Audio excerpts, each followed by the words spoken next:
You need to hear this if you're a travel enthusiast. Spain, a land of fiery passion, exciting culture, and beautiful landscapes.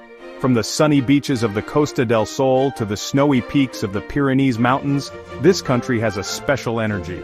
We think of Spain and imagine flamenco dancing, bullfighting, and delicious paella. But Spain is more than these famous images. It's a place full of strange customs and interesting quirks.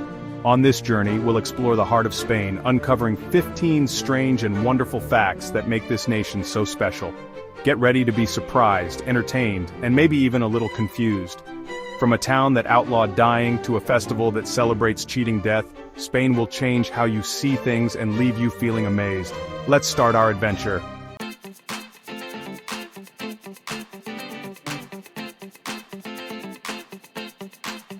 In the middle of Valencia, a place known for its big harvests and sun-ripened fruits and vegetables, is the quiet town of Buñol.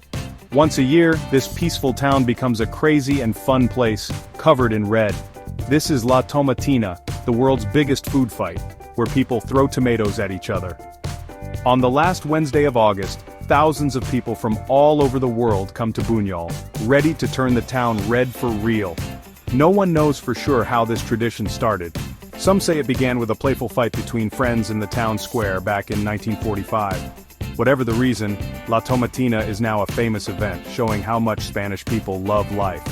At 11 o'clock sharp, a cannon fires and the tomato throwing begins. For the next hour, the streets of Buñol are filled with flying tomatoes, laughter, and pure joy.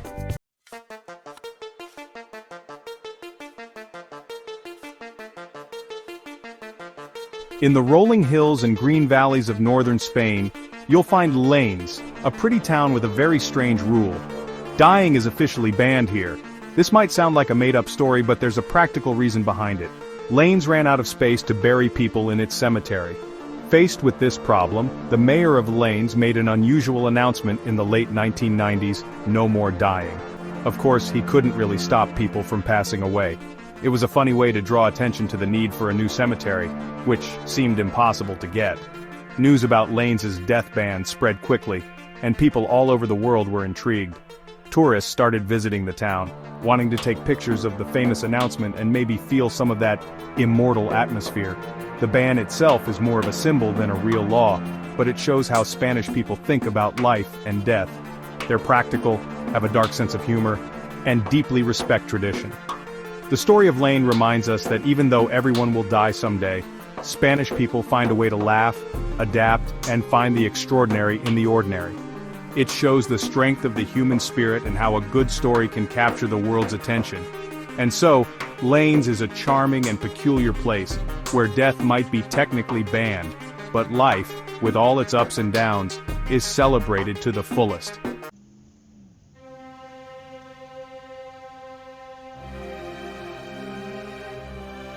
Chapter 4. The Running of the Bulls. The old city of Pamplona, Spain. Every summer, when it gets really hot, something amazing happens here. The running of the bulls. People from all over the world come to see this exciting and dangerous tradition.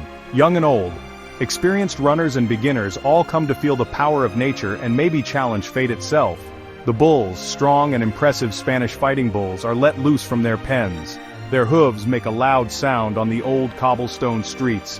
You can feel the excitement in the air, a mix of fear and thrill, as the runners and the bulls get ready for their dangerous dance. The chase is on. They run through narrow, winding streets, a blur of horns, pounding hearts, and people gasping for air. The bulls, powerful and unpredictable, are guided by their instincts. The runners, dressed in white clothes with red sashes, depend on their speed, agility, and a lot of luck. Every turn is dangerous, every step a risk. Walls whiz by and the sound of the crowd is deafening, a mix of cheers and screams. The air smells like sweat, fear, and dust kicked up by hundreds of running feet. The running of the bulls is not for the faint of heart. It's a spectacle that tests human courage and endurance, a raw and intense experience that leaves a lasting impression on everyone who sees it.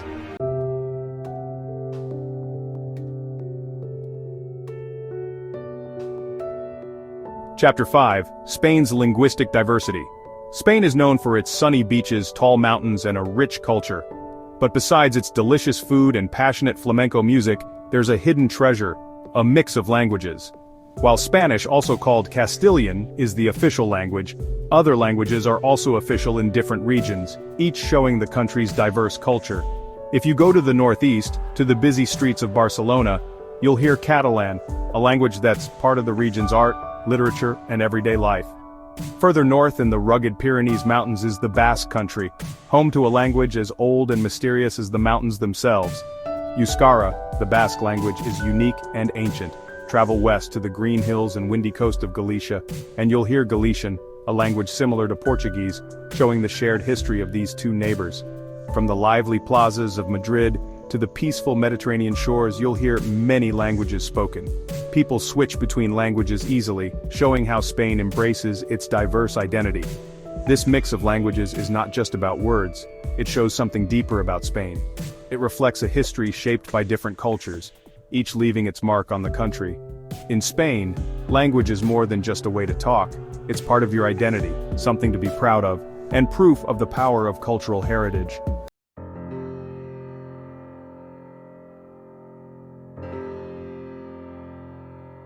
Chapter 6. The Sagrada Familia isn't finished. In the heart of Barcelona, a city full of life and creativity, stands a building that shows one man's incredible imagination, the Sagrada Familia. This amazing church, designed by the visionary architect Antoni Gaudí, has become a symbol of Barcelona, with its tall spires and detailed facades. But the Sagrada Familia is more than just a building. It's like a musical piece made of stone, a testament to human creativity and faith. For over 100 years, this architectural marvel has been under construction, a testament to Gaudí's ambition and the dedication of many skilled workers.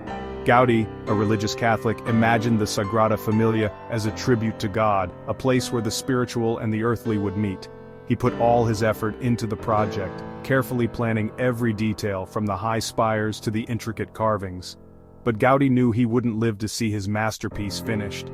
He left behind detailed plans and models, trusting future generations to complete his vision. And so, the work continues, a tribute to Gaudí's legacy, a reminder that even the biggest dreams can come true, one step at a time.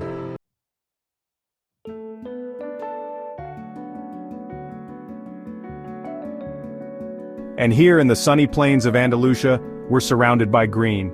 These aren't just any trees, they're olive trees, their leaves shining under the Spanish sun. For hundreds of years, they've been a key part of this land, their fruit giving us a liquid treasure, olive oil. Spain is the world's top producer of this liquid gold, making almost half of the world's supply. Every year, over 1.2 million tons of olive oil come from these groves, showing the hard work and skill of generations of olive farmers. The process, from picking the olives to extracting the oil, is delicate, a mix of tradition and modern technology. It's a process that's been perfected over centuries, passed down through families, making sure that Spanish olive oil is the best there is. But olive oil in Spain is more than just a product. It's part of the country's culture, its food, its identity. It's essential in many dishes, adding its unique flavor to everything from simple salads to elaborate paellas. For Spanish people, olive oil is more than just food, it's a way of life.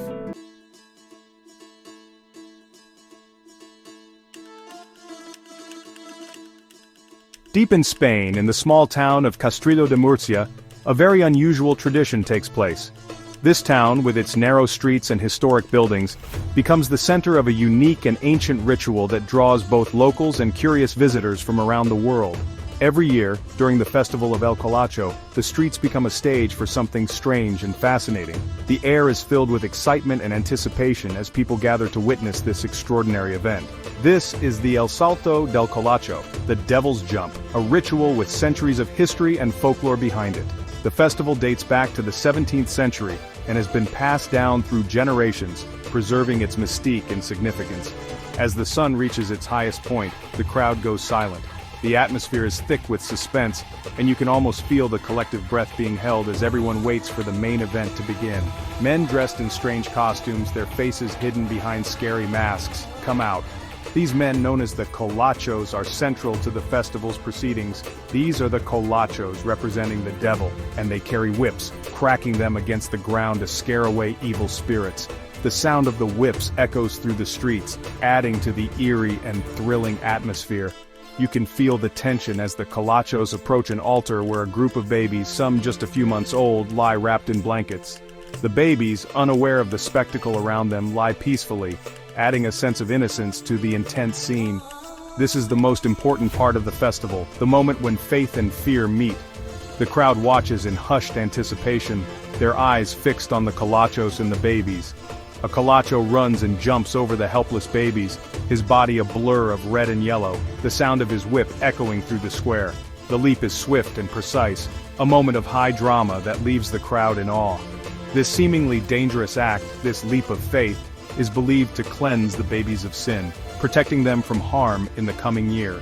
It is a powerful symbol of purification and protection, deeply rooted in the town's cultural and religious beliefs. This tradition started in the 17th century when many babies died, and people were very superstitious. They believed that this ritual could safeguard their children from illness and misfortune. No one knows for sure how El Elcacho began, but one thing is certain: it shows the power of belief. The festival has endured through the ages, a testament to the community's unwavering faith and resilience. For the people of Castello de Murcia, this ancient ritual is not something to be afraid of, but a celebration of life, a way to show their faith, and a symbol of hope for the future. It brings the community together, reinforcing their shared identity and traditions. As the festival ends, the Elcachos disappear back into the shadows, their job done. The streets slowly return to their normal rhythm, but the memory of the festival lingers in the minds of those who witnessed it. The babies, seemingly unfazed, are picked up by their parents, their cries of joy mixing with the fading sounds of the whips. The parents, relieved and grateful, carry their children home, believing they have been blessed and protected. And so, life goes on in Castello de Murcia, a town where old traditions and modern life exist together in a curious and captivating way. The Festival of El Elcacho remains a vivid reminder of the town's rich cultural heritage and the enduring power of faith.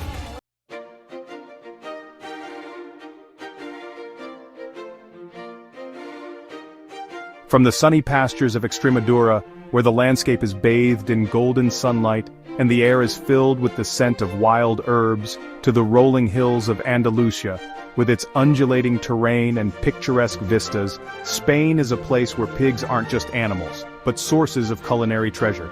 Here, ham is an art form, a national obsession, something people are proud of. The dedication and passion that go into creating this delicacy are evident in every step of the process. This is the world of jamón ibérico, a delicacy so special, so important to Spanish culture, that it's more than just food, it's legendary. It's a symbol of heritage and tradition, a testament to the Spanish way of life. Forget those thin slices of supermarket ham. This is something else entirely. Jamón ibérico is a world apart, a product of meticulous craftsmanship and time-honored techniques. Jamón ibérico, often called pata negra or black hoof, is made with careful breeding, old traditions, and incredible attention to detail. The process begins with the black Iberian pig, a breed renowned for its quality. This ham is cured not for months, but for years, its flavor getting stronger and more complex with time. The aging process is slow and deliberate, allowing the meat to develop its unique characteristics. The star is the black Iberian pig, a breed from the Iberian Peninsula, known for eating acorns from the holm oak tree. These acorns are rich in oleic acid, which contributes to the ham's distinctive flavor and texture. This diet, full of healthy fats, gives the meat a special, nutty flavor, making it extraordinary. The acorns impart a subtle sweetness and a depth of flavor that is unparalleled. Walk into any Spanish market and you'll be amazed by the sights and smells. The vibrant atmosphere is filled with the chatter of vendors and the rich aroma of cured meats. The air is filled with the aroma of cured meat, and you'll see countless legs of jamón ibérico hanging from the ceiling like works of art. Each leg tells a story of tradition and craftsmanship. Each leg represents time and patience, a masterpiece of flavor waiting to be enjoyed. The artisans who create this ham are dedicated to their craft, ensuring that each piece is perfect. Slicing jamón ibérico is a skill requiring a steady hand and a special knife. Long, thin, and flexible, designed to cut the ham into paper-thin slices that melt in your mouth. The precision and care taken in slicing are as important as the curing process itself. As the knife moves through the marbled meat, it reveals a complex flavor, rich, nutty, and intensely savory, with a hint of sweetness. Each slice is a testament to the quality and care that goes into making jamón ibérico. This ham is not meant to be eaten quickly, it's meant to be savored, appreciated, maybe with a glass of Spanish red wine or sherry. The pairing of jamon iberico with wine enhances the flavors, creating a harmonious culinary experience. It's a taste of Spain, a culinary tradition passed down through generations, a reminder of the simple pleasures in life. Sharing jamon iberico with family and friends is a celebration of culture, heritage, and the joy of good food.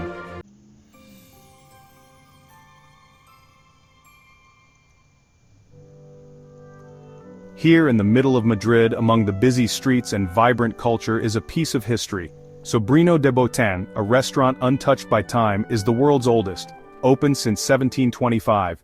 For centuries, its ovens have been cooking, its chefs have been working, and its tables have seen countless stories. It's a living museum of Spanish cuisine, where you can taste history in every bite.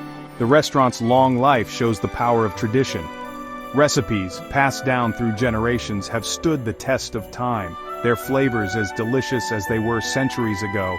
You can almost taste the history, the echoes of laughter and conversation, the clinking of glasses, all part of this ancient place. Each dish is a connection to the past, a culinary time capsule preserving the essence of Spanish food.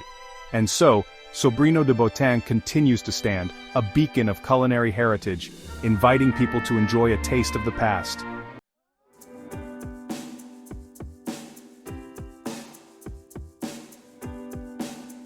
In the Catalonia region of Spain, there's a unique spectacle, a display of human cooperation and bravery, the Castels. These tall structures, made not of bricks but of people, rise from the ground, reaching for the sky. Each person is a living building block, depending on their teammates for support, their movements perfectly timed, their focus absolute. The Castels aren't just about strength and balance, they show community, trust, and shared purpose. As the tower grows taller, the tension increases. Each new layer makes it riskier, the fragility of this human structure more apparent. And then, at the very top, a young child, usually no older than 10, starts to climb. This child is the encineta, the most important part of the Castel, their climb the result of hours of practice, the embodiment of courage and trust. With a final push, they reach the top, raising their hand in salute, a symbol of triumph over gravity, a testament to the power of teamwork.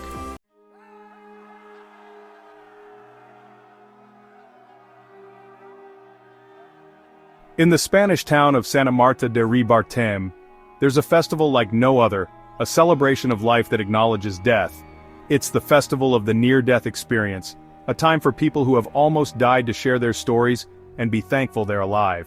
The atmosphere is both serious and joyful. The line between life and death, usually seen as solid, becomes blurry as people embrace their brush with the other side. The main event is a procession, a solemn walk through the town. But instead of mourners, we see those who have been close to death but survived.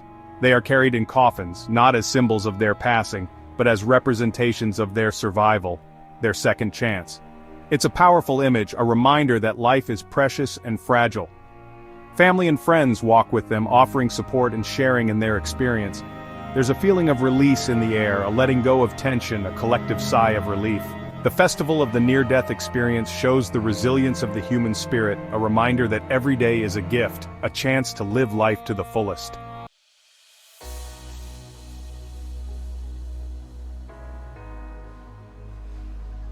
In Spain, tapas are more than just food, they're a way of life. Imagine this, the sun is setting, casting a warm glow over lively plazas. The air is filled with the sound of friends meeting up, drawn together by the irresistible appeal of tapas. These small plates, full of vibrant colors and tempting aromas, show Spain's love for fresh, delicious ingredients. From tasty slices of jamon iberico to patatas bravas, crispy potatoes with aioli, each tapa is a culinary adventure. But tapas are more than just food. They represent the Spanish spirit of sharing and being together. Friends gather around tables, talking and laughing, their conversations punctuated by the clinking of glasses and the joy of trying new flavors together. It's a captivating social scene, brought together by these delectable bites, each one a celebration of life's simple pleasures.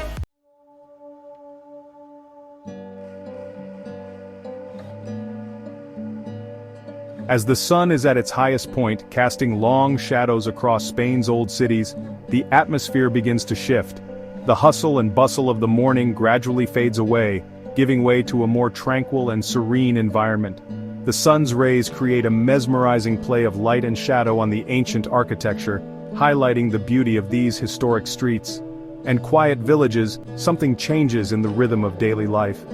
The streets, once busy, become quieter, shops close, and a sense of peace settles over the land.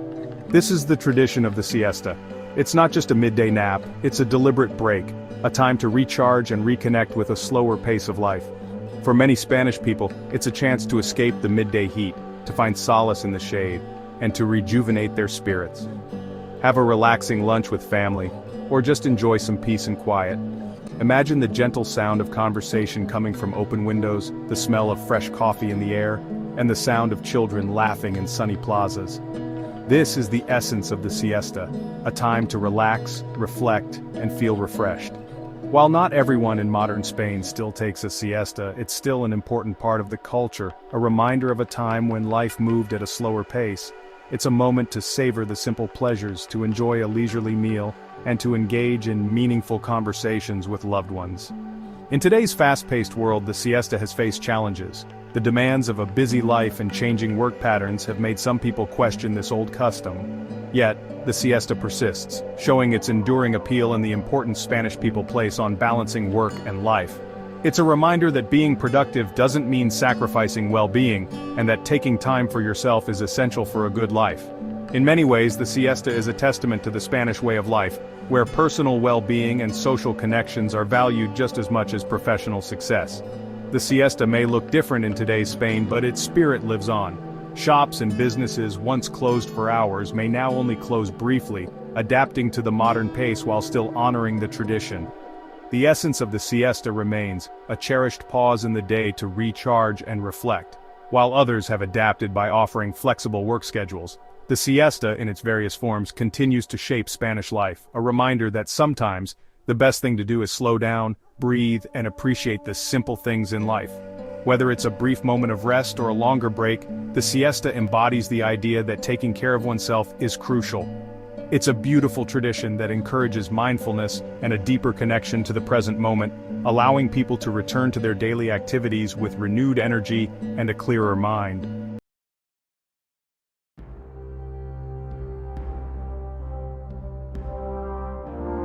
Across Spain's sunny landscapes, another kind of grandeur exists. These are the massive cathedrals, towering monuments to faith that have stood for centuries. In Seville, a masterpiece of stone reaches for the sky, the Cathedral de Sevilla. This, the biggest Gothic cathedral in the world, is incredibly impressive. Its nave, a huge space held up by tall pillars, seems to go on forever. Light shines through stained glass windows, creating a kaleidoscope of colors on the polished stone floor. Inside these halls, history comes alive. It was here that Christopher Columbus, the famous explorer, was buried. His tomb, a fitting tribute to such an ambitious man, reminds us of Spain's important role in history. Let's travel north to Castile, where the city of Burgos has its own architectural wonder, the Cathedral de Burgos. This magnificent building, a UNESCO World Heritage Site, has delicate spires that seem to touch the sky.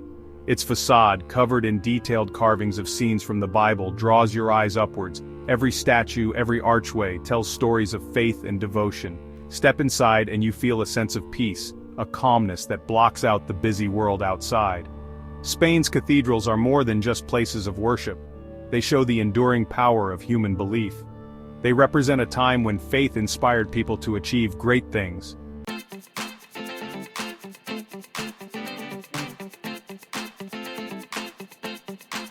From the grand cathedrals we turn to something simpler, but just as impressive in its own way. Across Spain's fertile plains, a sea of green stretches out. This is the land of the tomato, a fruit loved by people all over the world. Originally from the Americas, the tomato found a perfect home in Spain's sunny climate. Here, it thrived, its bright red fruit a symbol of abundance and flavor. Those early farmers had no idea that their beloved tomato would become a key part of Spanish cuisine and a source of national pride. Today, Spain is Europe's top tomato producer, harvesting millions of tons every year. From Andalusia to Extremadura, the tomato is king, its juicy flesh destined for countless kitchens across the continent. But the tomato's journey doesn't end in the fields. Every year, in the town of Buñol, this humble fruit is the star of a unique event, La Tomatina. What starts as a crowd of eager people quickly becomes a crazy, fun battleground covered in red. Thousands of tomatoes are thrown in this good-natured food fight. Laughter fills the air, mixed with the sound of squishing tomatoes as locals and tourists have fun. La Tomatina is a celebration of abundance, showing the joy that a simple fruit can bring. It's a reminder that sometimes the best way to enjoy life is to jump in with both feet, embracing the mess and the chaos.